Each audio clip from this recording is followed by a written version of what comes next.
অনিন্দিতার ঝুলিতে আজকে আপনারা শুনবেন পল্টুর অঞ্জলি। রচনা ও প্রযোজনায় অনিন্দিতা জানা। শুরু হচ্ছে আজকের গল্প পল্টুর অঞ্জলি। কদিন পরেই পল্টুর স্কুলে পরীক্ষা, কিন্তু তার পড়াশোনার কোনো নামগন্ধ নেই। মনে মনে সে বলল, পরীক্ষা এসেই গেল, এখন পড়াশোনা হলো না। চাই মা সরস্বতীর কাছে একটু আশীর্বাদ চেয়ে আছে, এইবারের মতন যেন একটু উজরে দেয়।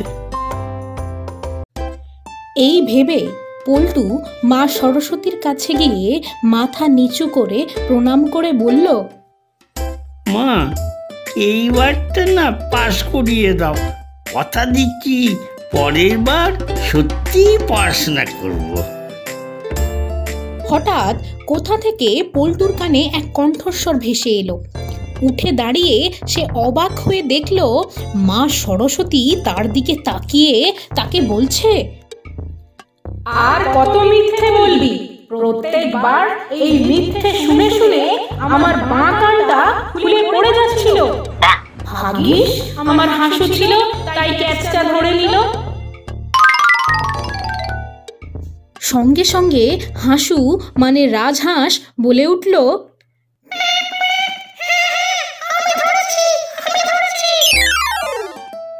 না না মা, এইবার না কান খুলে আর পড়বে না, কথা দিচ্ছি সত্যি পড়াশোনা করব। তবে মানে তোমার কান দুটো যদি একটু ফেভিকুইক দিয়ে আটকে নিতে, তাহলে হাসুকে আর কষ্ট করতে হতো না। কি তবে রে বেটা, আমার সাথে মশকরা? দেখবি দেখবি এক্ষুনি ফেল করিয়ে দেব।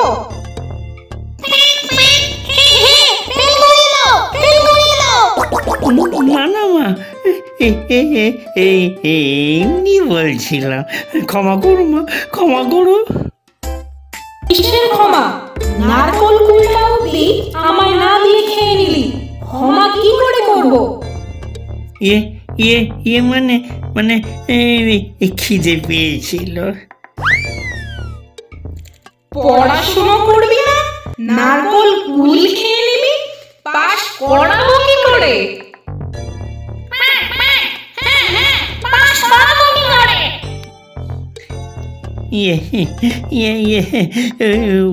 ওবেলা খিচুড়ি ভোগ রান্না হবে, তাতেও কি পাস হবে না? তুই আমায় ঘুষ দিচ্ছিস? এত বড় সাহস!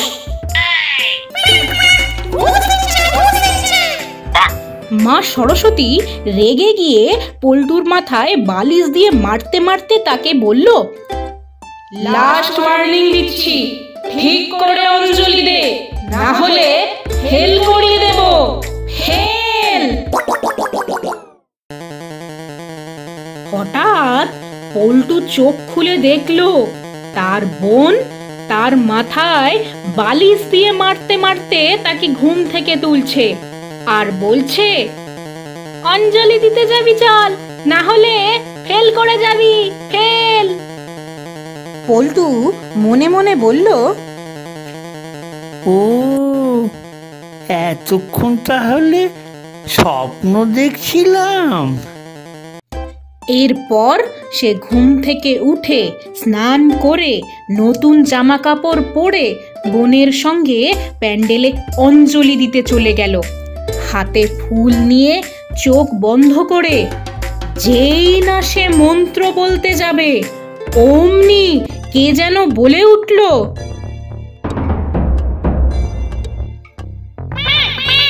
ঠিক করে অঞ্জলি দে, না হলে ফেল করে যাবি, ফেল!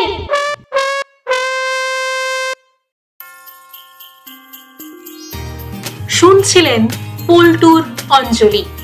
রচনা ও গল্প পাঠে অনিন্দিতা জানা। পল্টুর ভূমিকায় শ্যাম পাল, অন্যান্য ভূমিকায় অনিন্দিতা জানা। ফিরে আসবো আরো কিছু নতুন গল্প নিয়ে। ততক্ষণ চ্যানেলটিকে লাইক, শেয়ার ও সাবস্ক্রাইব করুন। ভালো থাকুন, সুস্থ থাকুন, শুনতে থাকুন অনিন্দিতার ঝুলি।